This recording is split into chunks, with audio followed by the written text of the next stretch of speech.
Hello friends, good morning Odisha. आज सकाळ बहुत गुड़े गुरुत्वपूर्ण खबर आसी जो खबर गुड़ी को आपण मैंने जानवा निहाती दरकार। तेज आसतु जाने कौन से गुरुत्वपूर्ण खबर गुड़िक। तेज ता पूर्व आपन को अनुरोध अटे जदि आपन को वीडियोटी भल लगे आपन लाइक करने सहित वीडियो को अधिक अधिक शेयर करेंगे। यह सहित यह लेटेस्ट खबर सबको जानापी आम चैनल को सब्सक्राइब करूँ। तेज आसतु आरंभ करवा आज खबर अभियान। प्रथम बड़ खबरटी होउछि प्रथम बड़ खबरटी होउछि तेल उपरु टिकेस कमाइबाकू राज्यगुड़िक कहले मोदी। मुख्यमंत्री सहित आलोचना बेले प्रधानमंत्री अपील। पेट्रोल डीजेल दर वृद्धि एवं समस्त चिंतार कारण होइछि। मुख्यमंत्री मानकर सहित प्रधानमंत्री आलोचना बेले तेल उपरु भाट कमाइबा मुख्यमंत्री मानकु कहिसंती नरेंद्र मोदी। 6 मास विलंब हेले भी राज्य सरकार गुड़िक तेल उपरु टिकस कमाइबा पदक्षेप नेबाई कहिसंती मोदी। तेबे गत नवेम्बर केंद्र सरकार एक्साइज ड्यूटी को कम करथिले। तेबे यहाँ पर किछि राज्य भी तेल उपरु भाट कमाई देथिले, किंतु किछि राज्य एबे भी भाट कमाई नाहंती। तेज पेट्रोल और डीजेल दर वृद्धि जो दरदाम वृद्धि पाइबार लगी, जहाँफल मुद्रास्फीति हार रेकर्ड स्तर में पहुंची सारी। आउ साधारण लोक पकेट उपर सीधासख प्रभाव पकाउछि। एतिक बेले लोक सुविधा पेट्रोल और डीजेल उपरू भाट ह्रास करने को प्रधानमंत्री मुख्यमंत्री मानकु अपील कर नुआ आह्वान सृष्टि करिसेंती।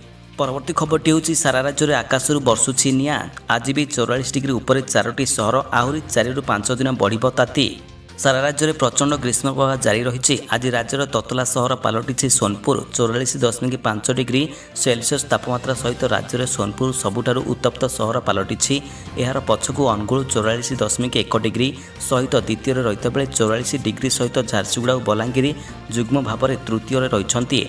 राज्य में 4टी सहर में 44 डिग्री किंबा ताठारु अधिक तापमात्रा रेकर्ड करा जायछि। राज्यर 11टी स्थान में तापमात्रा 43 डिग्री और ताठारु अधिक रही बेले राज्यर 23टी स्थान में तापमात्रा 40 डिग्री उपर रही। आज राजधानी भुवनेश्वर सर्वाधिक तापमात्रा 40.3 डिग्री सेल्सियस रेकर्ड करा जायछि।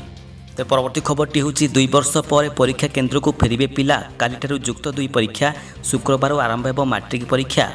आसंता कालिठारु आरंभ हेबो युक्त 2 परीक्षा। कोरोना पई 2 वर्ष पर युक्त 2 ऑफलाइन परीक्षा देबे छात्र छात्री। सेहीपरि दिनक पर अर्थात शुक्रवार ठारु आरंभ हेबो मैट्रिक परीक्षा। 5,85,730 जन छात्र छात्री परीक्षा देबे। तो प्रचंड खरा को नजर रखी परीक्षार्थी मानकर पई बंदोबस्त कराजिबो। परीक्षा केन्द्र में ठंडा पानी सहित ओआरएस मौजूद रखाजिबो बोली कुआ जायछि। तो 2 वर्ष पर परीक्षा केन्द्र को आसिबे पिला। गुरुवार ठारु आरंभ हेबो युक्त 2 परीक्षा। शुक्रवार ठारु सकाळ 8टारू मैट्रिक परीक्षा आरंभ हेबो। परवर्ती खबरटी होछि नीलमाधव पीठर विकास प्रकल्प को मुख्यमंत्री अनुमोदन। 100 कोटी टंका खर्च हेबो। 18 मासरे काम सरिबो। कंठिलो नीलमाधव पीठर पारिपार्श्विक विकास पर प्रस्तुत मास्टर प्लान आज मुख्यमंत्री नवीन पट्टनायक अनुमोदन लाभ करिछि। तेणु एनिमते 100 कोटी टंका खर्च हेबो एवं 18 मास मध्य काम शेष हेबो। समन्वित ऐतिह्य और कीर्तिराजी विकास योजना रे एही प्रकल्प कार्यकारी कराजिबो। प्रकल्पर सफल कार्यकारिता निमंते मुख्यमंत्री नवीन पट्टनायक स्थानीय जनसाधारण और सेवायत मानकर सहयोग कामना करिसेंती। तो परवर्ती खबरटी होछि आईपीएल अधारू छाड़ंतु कोहली, जानंतु काहे केमिति कहिले रवि शास्त्री। आईपीएल बाहरी जातु कोहली किसी एभली कही एवं चर्चा को आसी पूर्वतन भारतीय क्रिकेट दल कोच रवि शास्त्री। चलित आईपीएल विराटंकर प्रदर्शन बेस निराशजनक रही। एवं सुधा 9टी मैच मात्र 128 रन करने को सक्षम होती कोहली, जो गोटी भी अर्धशतक इनिंग्स नहीं। आ कोहली एभली फर्म भितर शास्त्री कहते कोहली को किसी समय ब्रेक नेबा आवश्यक एवं आईपीएल चलित सीजन बाहरी जावा आवश्यक, कारण विराट दीर्घ दिन धरी क्रिकेट खेली आसुछंती। परवर्ती खबरटी होछि निरंजनकर नोटिस, सुरंकर जवाब। लिखित उत्तर दे कहले एमिति कथा।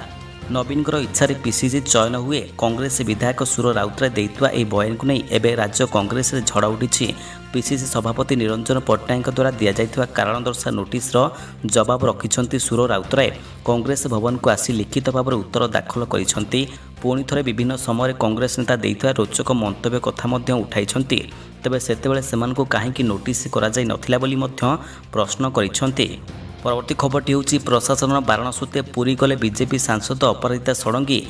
हाई ड्रामा पर सांसदों जिद आगे नईला प्रशासन।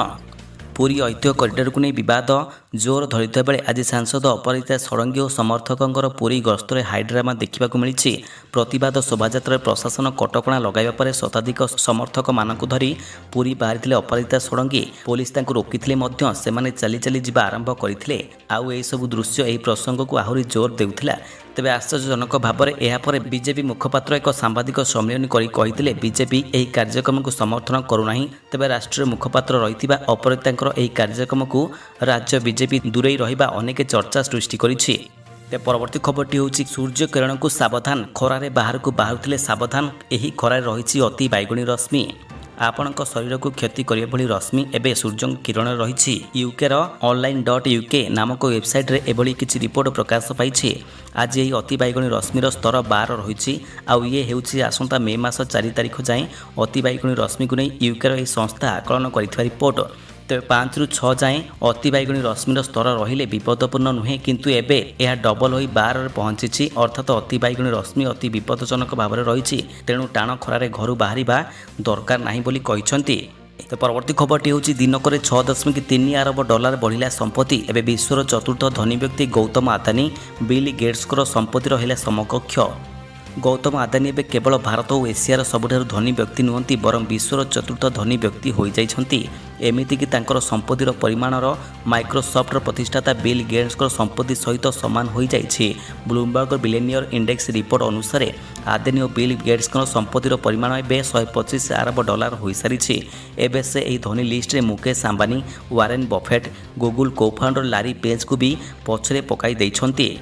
ତ ପରବର୍ତ୍ତୀ ଖବରଟି ହେଉଛି ହିଟ୍ ୱେଭ୍କୁ ଦୃଷ୍ଟିରେ ରଖି ମାଟ୍ରିକ ପରୀକ୍ଷାରେ ସାମାନ୍ୟ ପରିବର୍ତ୍ତନ। ଦ୍ୱିତୀୟ ସିଟିଂରେ ହେବାକୁ ରହିଥିବା ପରୀକ୍ଷା ପ୍ରଥମ ସିଟିଂରେ ହେବ। ହିଟ୍ ୱେଭ୍ କାରଣରୁ ବଦଳିଲା ମାଟ୍ରିକ ପରୀକ୍ଷା ସିଡ୍ୟୁଲ୍। ଦ୍ୱିତୀୟ ସିଟିଂରେ ହେବାକୁ ରହିଥିବା କିଛି ପରୀକ୍ଷା ପ୍ରଥମ ସିଟିଂରେ ହେବ। ଏନେଇ ବୋର୍ଡ କର୍ତ୍ତୃପକ୍ଷ ପ୍ରେସ୍ ମିଟ୍ କରି ସୂଚନା ଦେଇଛନ୍ତି। ତେବେ ମଧ୍ୟମ ପରୀକ୍ଷା କିଛି ବିଷୟ ଦ୍ୱିତୀୟ ସିଟିଂରେ ହେବାକୁ ରହିଥିଲା, ହେଲେ ରାଜ୍ୟରେ ହେଉଥିବା ପ୍ରବଳ ଖରାକୁ ଦେଖି ଏବେ ଏହି ସେଡ୍ୟୁଲ୍ରେ ପରିବର୍ତ୍ତନ କରାଯାଇଛି। ଦ୍ୱିତୀୟ ସିଟିଂରେ ହେବାକୁ ରହିଥିବା କିଛି ପରୀକ୍ଷାକୁ ପ୍ରଥମ ସିଟିଂରେ କରାଯିବାକୁ ନିଷ୍ପତ୍ତି ନିଆଯାଇଛି। ଅନ୍ୟପଟେ ପରୀକ୍ଷା କେନ୍ଦ୍ରରେ ପାନୀୟ ଜଳ ଏବଂ ORS ରଖିବାକୁ କୁହାଯାଇଛି। ତା ସହିତ ପରୀକ୍ଷା କେନ୍ଦ୍ରକୁ ମୋବାଇଲ ଫୋନ୍ ନେବାକୁ ସମ୍ପୂର୍ଣ୍ଣ ବାରଣ କରାଯାଇଛି। ତେବେ ହାଇସ୍କୁଲ ପରୀକ୍ଷାରେ କୌଣସି ପରିବର୍ତ୍ତନ ହୋଇନାହିଁ ବୋଲି ବୋର୍ଡ ପକ୍ଷରୁ ସ୍ପଷ୍ଟ ଭାବରେ କୁହାଯାଇଛି। ତ ପରବର୍ତ୍ତୀ ଖବରଟି ହେଉଛି ଚୀନରେ ତିଆରି ହେଲେ ଭାରତରେ ଚାଲିପାରିବ ନାହିଁ। ଏଲନ୍ ମସ୍କଙ୍କୁ ନୀତିନ ଗଡ଼କରୀଙ୍କର ପ୍ରସ୍ତାବ। ଟେସ୍ଲା ଏବଂ ସ୍ପେସ୍ ଏକ୍ସର ମାଲିକ ଏଲନ୍ ମସ୍କ ଏବେ ଟ୍ୱିଟର ମାଲିକ ହୋଇଛନ୍ତି। ଟ୍ୱିଟରକୁ 44 ବିଲିୟନ ଡଲାରରେ କିଣିଛନ୍ତି ଏଲନ୍ ମସ୍କ। ଏହା ମଧ୍ୟରେ ଏକ କାର୍ଯ୍ୟକ୍ରମରେ କେନ୍ଦ୍ର ସଡ଼କ ଓ ପରିବହନ ମନ୍ତ୍ରୀ ନୀତିନ ଗଡ଼କରୀ ଏଲନ୍ ମସ୍କଙ୍କୁ ଏକ ଅଫର ଦେଇଛନ୍ତି। ଭାରତରେ ଟେସ୍ଲା ଉତ୍ପାଦନ କରିବାକୁ ପ୍ରସ୍ତାବ ଦେଇଛନ୍ତି। କେନ୍ଦ୍ରମନ୍ତ୍ରୀ ନୀତିନ ଗଡ଼କରୀ କହିଛନ୍ତି ଯେ ଯଦି ଏଲନ୍ ମସ୍କ ଭାରତରେ ଟେସ୍ଲା ଉତ୍ପାଦନ କରନ୍ତି ତେବେ ଆମ ପାଖରେ ସବୁ କ୍ଷମତା ଏବଂ ଟେକ୍ନୋଲୋଜି ରହିଛି, କିନ୍ତୁ ଯଦି ସେ ଚୀନରେ ଏହାର ଉତ୍ପାଦନ କରି ଭାରତରେ ବିକ୍ରି କରିବେ ତେବେ ତାହା ସମ୍ଭବ ହୋଇପାରିବ ନାହିଁ। ତ ପରବର୍ତ୍ତୀ ଖବରଟି ହେଉଛି ଦେଶରେ ବଢ଼ୁଛି କରୋନା ସଂକ୍ରମଣ, ସତର୍କ ରହିବାକୁ ପରାମର୍ଶ ଦେଲେ ପ୍ରଧାନମନ୍ତ୍ରୀ। ସବୁ ରାଜ୍ୟର ମୁଖ୍ୟମନ୍ତ୍ରୀମାନଙ୍କର ସହିତ ଭର୍ଚୁଆଲରେ କଲେ ଆଲୋଚନା। କରୋନା ସ୍ଥିତି ନେଇ ସବୁ ରାଜ୍ୟର ମୁଖ୍ୟମନ୍ତ୍ରୀମାନଙ୍କର ସହିତ ଆଲୋଚନା କରିଛନ୍ତି ପ୍ରଧାନମନ୍ତ୍ରୀ ନରେନ୍ଦ୍ର ମୋଦି। ସେ କହିଛନ୍ତି ଟିକାକରଣ କରୋନା ମୁକାବିଲା ପାଇଁ ବଡ଼ କବଚ। ବର୍ତ୍ତମାନ କିଛି ରାଜ୍ୟରେ ସଂକ୍ରମଣ ବଢ଼ୁଛି, ତେଣୁ ସତର୍କତା ଜରୁରୀ। କରୋନାରୁ ନୂଆ ଭ୍ୟାରିଆଣ୍ଟ ଏବେ ୟୁରୋପରେ ବଢ଼ି ଚାଲିଛି। ତେବେ ଭାରତରେ ଏବେ ଏହି ସ୍ଥିତି ନିୟନ୍ତ୍ରଣରେ ରହିଛି, ତଥାପି ଆମକୁ ଆଲର୍ଟ ରହିବାକୁ ପଡ଼ିବ। 2 ବର୍ଷ ମଧ୍ୟରେ କରୋନାରେ ଯେଉଁ ଲହର ଆସିଛି ସେଥିରୁ ବହୁତ କିଛି ଶିଖିବାକୁ ପଡ଼ିଛି। ବର୍ତ୍ତମାନ କରୋନା ମାମଲା ବଢ଼ୁଥିବାରୁ ଟିକାକରଣକୁ ପ୍ରାଥମିକତା ଦିଆଯାଉଛି। ବର୍ତ୍ତମାନ ଛୋଟ ପିଲାମାନଙ୍କୁ ବି ଟିକା ଦିଆଯିବ।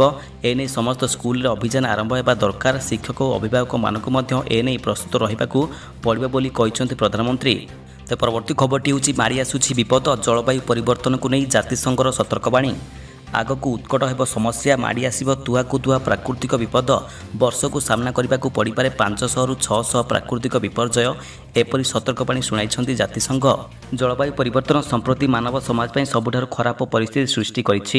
ଏହାର ପ୍ରଭାବରେ ଏବେ ପ୍ରାକୃତିକ ବିପର୍ଯ୍ୟୟ ବଢ଼ି ଚାଲିଥିବା ବେଳେ ଆଗକୁ ଏହି ସ୍ଥିତି ଆହୁରି ଭୟଙ୍କର ହେବ ବୋଲି ଜାତିସଂଘ ପକ୍ଷରୁ ଚେତାବନୀ ଜାରି କରାଯାଇଛି। ଆଗାମୀ ଦିନରେ ସାରା ବିଶ୍ୱ ସାଂଘାତିକ ପ୍ରାକୃତିକ ବିପର୍ଯ୍ୟୟର ସମ୍ମୁଖୀନ ହେବା ସହିତ ବର୍ଷକୁ 560 ଥର ବିପର୍ଯ୍ୟୟର ସମ୍ମୁଖୀନ ହେବାକୁ ପଡ଼ିପାରେ ବୋଲି ଜାତିସଂଘର ଏକ ରିପୋର୍ଟରେ ପ୍ରକାଶ ପାଇଛି। ତ ପରବର୍ତ୍ତୀ ଖବରଟି ହେଉଛି ଚୀନ ନିରାଶ କଲା, ପୁଣି 500 ମିଲିୟନ ଡଲାର ସହାୟତା ଦେବ ଭାରତ। ଶ୍ରୀଲଙ୍କାର ଆର୍ଥିକ ସଙ୍କଟର ପ୍ରାରମ୍ଭରୁ ପ୍ରକୃତ ବନ୍ଧୁ ଭାବରେ ରହିଆସିଥିବା ପଡ଼ୋଶୀ ଭାରତ ପୁଣିଥରେ ଏକ ବଡ଼ ସହାୟତା ପ୍ରଦାନ କରିବ। ଇନ୍ଧନ ଆମଦାନୀ ପାଇଁ ଅତିରିକ୍ତ 500 ମିଲିୟନ ଡଲାର ସହାୟତା ପ୍ରଦାନ ପାଇଁ ଅଫର ଦେଲା ଭାରତ। ଶ୍ରୀଲଙ୍କାର 1 ବିଲିୟନ ଡଲାର ନିବେଦନ କ୍ରମେ ଭାରତ ଏହି ରାଶି ପ୍ରଦାନ କରିବ ବୋଲି ମିଡ଼ିଆ ରିପୋର୍ଟ ପ୍ରକାଶ ପାଇଛି। ସବୁଠାରୁ ଉତ୍କଟ ବୈଦେଶିକ ମୁଦ୍ରା ସଙ୍କଟ ଏବଂ ଅତ୍ୟାବଶ୍ୟକ ଦ୍ରବ୍ୟର ଅଭାବକୁ ନେଇ ଶ୍ରୀଲଙ୍କା ଅତ୍ୟନ୍ତ ନିରାଶ ହୋଇପଡ଼ିଥିବା ବେଳେ ଚୀନ ସହାୟତା ପାଇଁ ଆଗକୁ ଆସୁନାହିଁ। ଏପରି ସ୍ଥଳରେ ଭାରତ ତା'ର ସହଯୋଗ ପ୍ରକ୍ରିୟା ଜାରି ରଖିଛି। ପୂର୍ବରୁ ମଧ୍ୟ ଭାରତ 1.5 ବିଲିୟନ ଡଲାରରୁ ଅଧିକ ଋଣ ପ୍ରଦାନ କରିସାରିଛି। ତେବେ ଏହା ଥିଲା ଆଜି ସକାଳର କିଛି ବଡ଼ ଗୁରୁତ୍ୱପୂର୍ଣ୍ଣ ଖବର ଗୁଡ଼ିକ। ତେବେ ଏହିଭଳି ଲାଟେଷ୍ଟ ଖବର ସବୁକୁ ଆପଣ ଜାଣିବା ପାଇଁ ଆମର ଚ୍ୟାନେଲକୁ ସବସ୍କ୍ରାଇବ୍ କରିବା ସହିତ ଭିଡ଼ିଓକୁ ଅଧିକରୁ ଅଧିକ ସେୟାର କରନ୍ତୁ। ଧନ୍ୟବାଦ।